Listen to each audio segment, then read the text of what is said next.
December 2025 was the first night of Hanukkah, and hundreds of Jewish families had gathered to celebrate near Sydney's Bondi Beach. At 6:42 p.m., two men opened fire, killing 15 people and wounding over 40. It was the deadliest mass shooting in Australia since the Port Arthur massacre 30 years ago. What we saw yesterday was an act of pure evil, an act of antisemitism, an act of terrorism on our shores in an iconic Australian location, Bondi Beach, that is associated with joy, associated with families gathering, associated with celebrations, and it is forever tarnished by what has occurred last evening. Prime Minister Albanese vowed to stamp out the scourge of anti-Semitism and permanently tighten national security. So 6 months on, what's changed and what hasn't?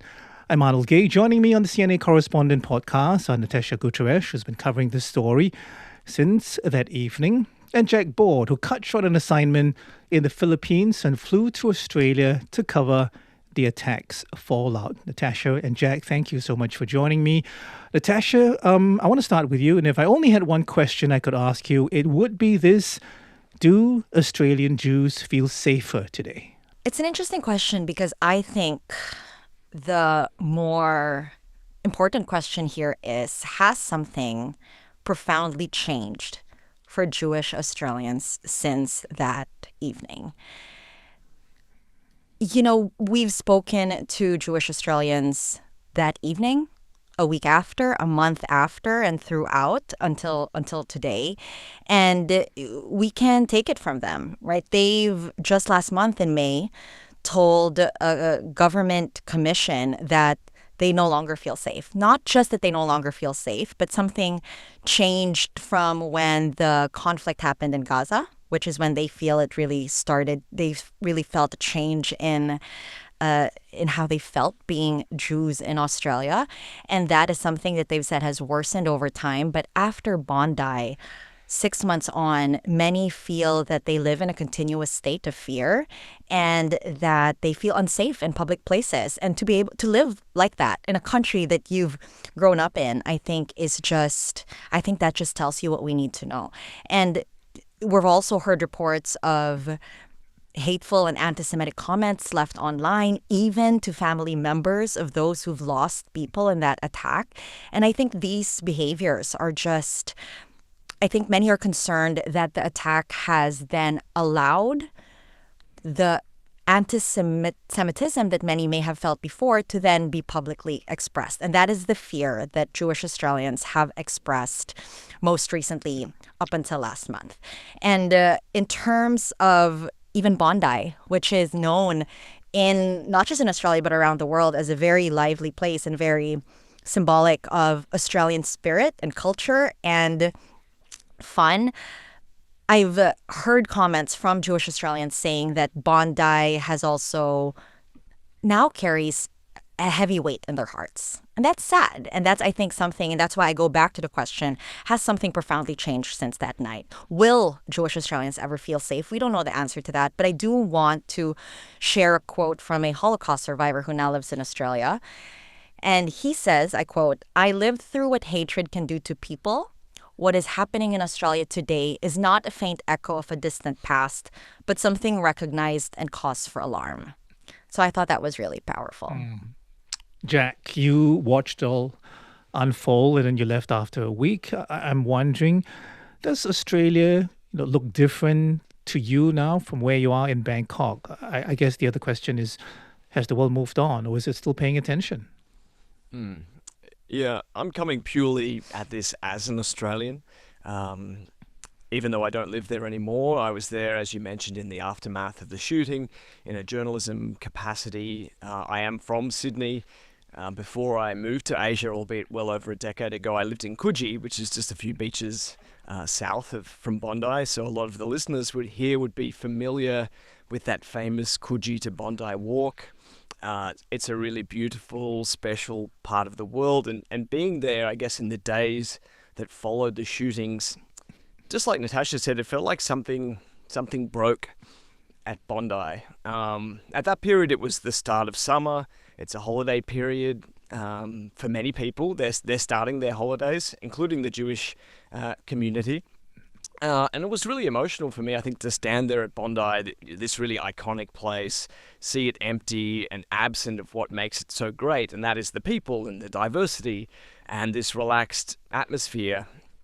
And beyond just that part of Sydney, when I look at Australia now from afar, it does feel like there's something very, very toxic, very divisive that lingers in the public discourse, in the discussion around important national policies, our reckoning with the complexities of geopolitics, the way that people with different beliefs and backgrounds interact with each other. Australia is a very diverse place, and for generations it's been like that, and I like to believe that it's a place where there is space for people from a range of different cultures to come together in a way that is still quite unique in the world and learn about each other, eat each other's food, attend each other's celebrations, and this very Australian notion of mateship. And I don't know if anything has actually changed, profoundly changed after this event, but I think it's definitely frayed further some of the seams of community harmony. And obviously I'm not a member of the Muslim or the Jewish community, but I can empathize with those who feel just a little bit less safe, who feel a bit more vulnerable, whose voices have been restricted, as well as those who feel like the space that they have to speak about injustices, especially related to the war in Gaza, has been shrunk or it's been limited. And that's, also a really important prevailing issue in Australia that a lot of people deeply care about. Right, Jack. We'll come back and talk about that, the space that's available. I want to ask you, Natashya, about the whole issue of diversity and unity, because there was a Muslim man. I think his name is Ahmad El-Ahmad. He ran at the gunmen. You will definitely remember that. So there was an interfaith moment. So the issue is whether or not, that's lasted, and whether or not Australia is still united in some ways, the way it came together immediately after the shootings. I think at this point in time, we cannot discuss Ahmed Al-Ahmed without having to mention what has just very recently happened, which is that last week he actually was charged with domestic violence assault charges against his father. This is something that Ahmed Al-Ahmed has said himself has completely shocked him. He has said, and there is police records of charges against his brothers as well. So he's saying this is just a family feud. But I think regardless of whatever way you look at it, and I want to emphasize that he has yet to appear in court, he will at the end of this month. But regardless of how you look at it, it's just unfortunate that there is this development relating to someone who has been such a symbol of unity for the community at such a tough time. That said, a few months ago, in February, I covered the visit of Israeli President Isaac Herzog. And even back then, 2-3 months after the attack, you could feel the divisions. I was in that protest, and it was obviously very polarizing. Many Jewish Australians felt a huge sense of comfort for someone of that stature to visit and provide comfort to them at such a difficult time. But at the same time, many Australians felt that it wasn't aligned with the values of the country to invite a leader of a nation that the UN or a UN commission has said has committed genocide in Gaza. So there is still a lot of that division, not just among religions, really, but I think just in diversity, as Jack was saying, in opinions, in nationalities, in thought. And I think that was really telling for me, because that unity that we did feel was frayed. I like that word that Jack used very soon after. That said, and that's obviously, when you hear Jewish Australians saying that they feel targeted in their own country, that's not a sentiment that reflects the type of social cohesion that Australia aims for and stands for. At the same time, I do want to say that at a higher level, or not even at a higher level, but we've repeatedly seen multi-faith solidarity, whether it's Christian, Muslim, Jewish, or Orthodox leaders, communities come together and issue joint condemnations of terrorism and anti-Semitism. So where there is that feeling of unity and mateship that continues to exist in Australia, but however, there are also, I think, very tangible, and me as an immigrant, something that I've also felt has strengthened in the last year or so that cannot be ignored. I hear you. The Australian government, meantime, has also moved fairly quickly. Just 5 weeks after the attack, Jack, 2 bills quickly passed in Parliament, one for gun ownership and the other for hate groups as well as hate speech. But we also know that a provision that was meant to promote or incite racial hatred, a criminal offense, was also dropped. So do you know what happened there? And I mean, is this possibly a missed opportunity as well? Right, so the government dropped a key proposed racial vilification offence before the passage of its bills. So that provision would have made it a federal crime to publicly promote or incite racial hatred, where that conduct would cause any reasonable person to feel intimidated or harassed or fear violence. So critics at that time, and that included in politics the Conservative opposition as well as the Progressive Greens, saw this provision as too broad, it was too quick, they felt it was rushed in the aftermath of the shock of the attack. So basically the government knew that it wouldn't pass, and it was under, I'm sure you remember, it was under immense domestic pressure to be seen as actively responding to what happened and not having its new laws mired in parliamentary process and these divisive debates that we know that so much legislation appears to suffer in the normal business of government. So in the end, what was passed was less of a general individual racial vilification offence and more this targeted model. It focuses on hate groups, on extremist symbols, on radical preachers. And so some Jewish groups have said that this could have gone further, and what the missed opportunity was, to use your words there, was the momentum at the time. And now there remains gaps in the law. But on the other hand, opponents called that original division a really dangerous overreach by the government that could have chilled public debate about controversial issues, especially related to Israel and Gaza. Right. And at the time, if you paid attention to someone like David Pocock, who's an independent senator, right down the middle of politics, he said that urgent grief and anger should not become a substitute for careful lawmaking. And so I think what we have now is something in the middle of what was on the table. Natashya, the gun buyback program also apparently faltering.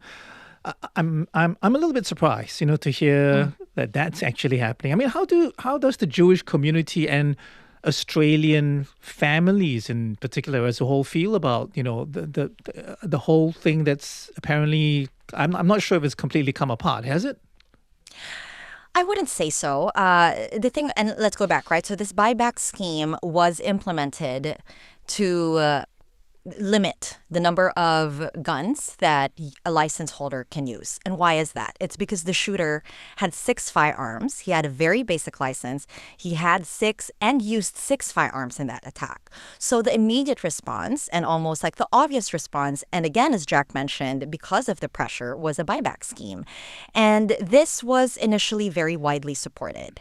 However, that floundering that we're saying, or I guess it's mixed success, is not so much because of the concept, although there are people who are saying that's not the answer to this. If we really want to address this problem, we need to go to the root of anti-Semitism. However, history can tell you that limiting gun ownership does have an impact. Right. So it's not so much the theory of buyback scheme that's failed. It is the execution. So, for example, in Western Australia, they've seen massive success. They were able to reclaim, I want to say, about 24% reduced firearms in Western Australia. However, in other states like the Northern Territory, Queensland, the reason why there's a bit of less support from the state governments is because they actually don't want a 50-50 split wherein they'd have to fund 50% of the buyback. They want the federal government to fund it fully. So there are some tensions there between state and federal. That's where it's somewhat failing because the goal was by April and it still hasn't been fully implemented. That said, not only have we seen mixed success, we've also seen mixed reactions from the Jewish community and other Australians. So, for example, the Executive Council of Australian Jewry have always supported this from the get-go. They understood that the deep trauma that was felt by the community had to immediately be addressed. And therefore, they were and have been and continue to be supportive of the buyback scheme. However, the Jewish Council of Australia have said something very similar to what Jack also mentioned, have raised concerns saying, let's not use the grief and trauma of a community to then implement something that other groups might use to pursue their own agendas. So there is, yes, it's mixed success and mixed reactions. So what does it mean, for the Jewish community? I mean, is there actually any impact on a day-to-day basis with these two, I suppose you can call them watered-down laws in place? You mentioned some laws earlier as well in terms of hate speech. The government has also been a lot stricter against people who, if you block or harass someone entering a synagogue, that will have high penalties. So stronger protections for religious institutions. All of these are other laws that have been implemented. And I can actually say that those have had immediate impact. For example, there are neo-Nazi groups or radical Islamist groups that have disbanded immediately after those laws were rolled out. That's not to say they no longer exist, but I do think that it's a strong signal that the Australian government is trying its best to combat antisemitism, and it's sending a really strong message. At the same time, we cannot ignore the fact that many Jewish Australians have said, from then until now, they do not feel safe. They actually feel more at risk. And I think that is a key measure and should be a key measure of your question, Arnold, of has it affected their day-to-day lives? And if the community that we're meaning to affect is saying we're actually more scared, then clearly there's something that's lacking. And again, I go back to the question that we started the podcast with, which is, has something fundamentally changed since the attack for Jewish Australians? And I think the answer to that question is going to take much longer than 6 months. I hear you, Jack. I want to go back to an issue you raised as well in terms of the balance. I remember being in Sydney CBD and I came across a pro-Palestinian demonstration, and then 500 meters, down the road, there was one in support of Israel. Is that still allowed in a country like Australia where, the right to free speech is a thing? Yes, it is still allowed in simple terms. One key point, I guess, is that Australia does not have broad constitutional rights around free speech, perhaps like the US does.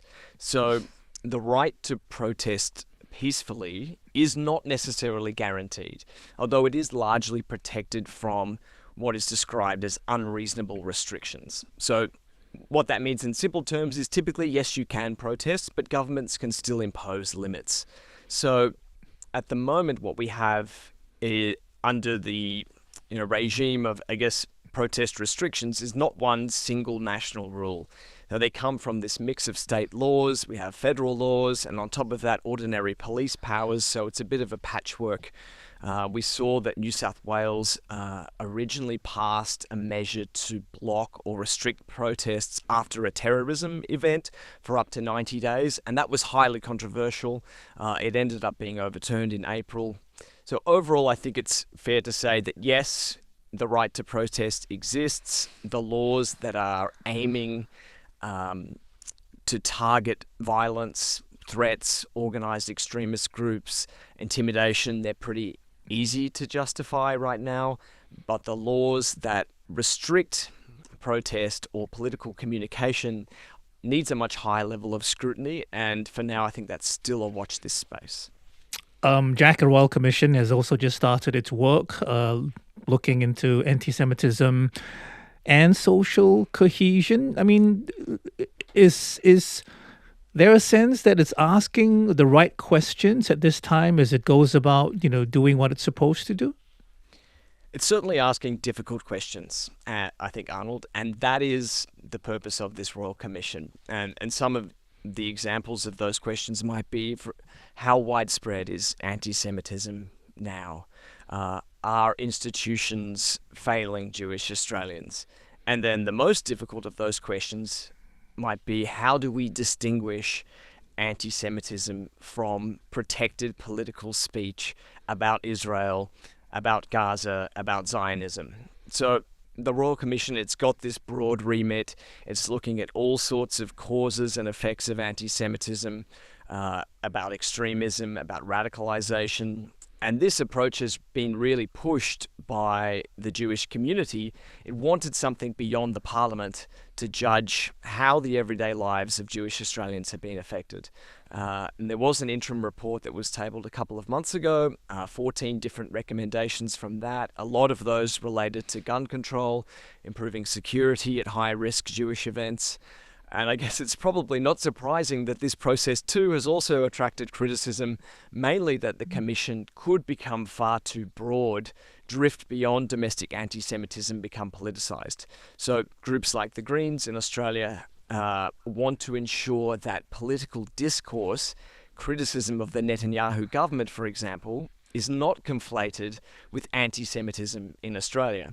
And then the Commission has to untangle issues around whether that kind of discussion among certain groups in the country is actually masking deeper anti-Jewish attitudes. So it's all very complex. We are expecting the findings of the Commission by December 14, which of course is the first anniversary of the attacks. And speaking of December 14, Natashya, Hanukkah returns in December. I want to ask you what this means for Bondi. First of all, both of you have mentioned the importance, if you like, the heritage, of Bondi, but also, I guess, for Australia, broader Australian society as well. I will never forget that feeling of coming to Bondi the day after the attacks. It was absolutely unrecognizable. And even for myself, who didn't necessarily grow up here, or like Jack has that deep connection to that place, Bondi has always been a symbol of, at least for us who always looked at Australia from outside, almost like an idealist world, right? When you looked at Australia, it was Bondi, and it was that life that we yearned for. And coming there the day after was really, really heavy. And when I first came there weren't even many flowers because it was so fresh. It had just happened. And I even remember hearing about it the very first time because it was a weekend. And when we heard that there was a shooting that had happened in Bondi, our immediate reaction was like, oh, it was probably just a one-off, one bullet. And my friends and I were having dinner that night and we ignored it. And as the news came in, it became very clear that this was unlike anything Australia has ever seen before.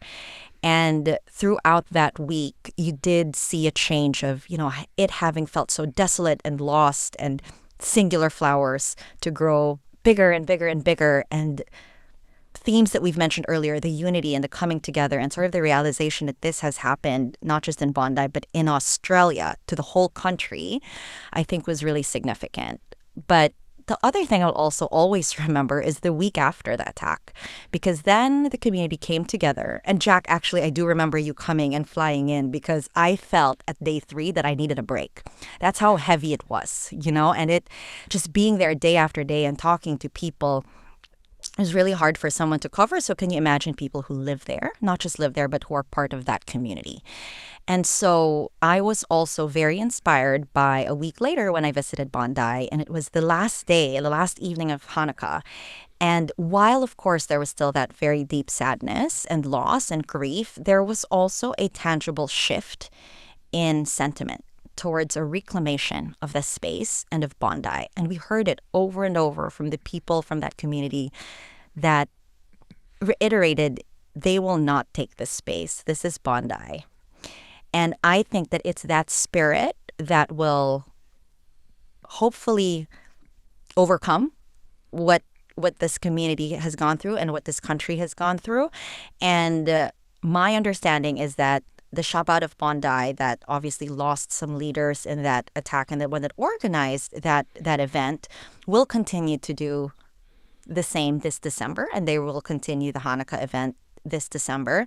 But I think regardless of 1 year on, 10 years on, 20 years on, whatever event that will happen in Bondi will forever commemorate that tragedy that happened in December 14. It is now forever going to be a mark in Australian history. Natashya and Jack, thank you. And before I go, I just want to tell you that the surviving shooter, Naveed Akram, has just been charged with 19 additional offences, bringing the total charges against him to nearly 80, including 15 counts of murder. His father, Sajid, was shot dead at the scene by police. I'm Arnold Gay. See you on the next CNA Correspondent podcast. This was brought to you by Tiffany Ang, Matt Fetelvero, Zikri Ayman, and Craig Dale.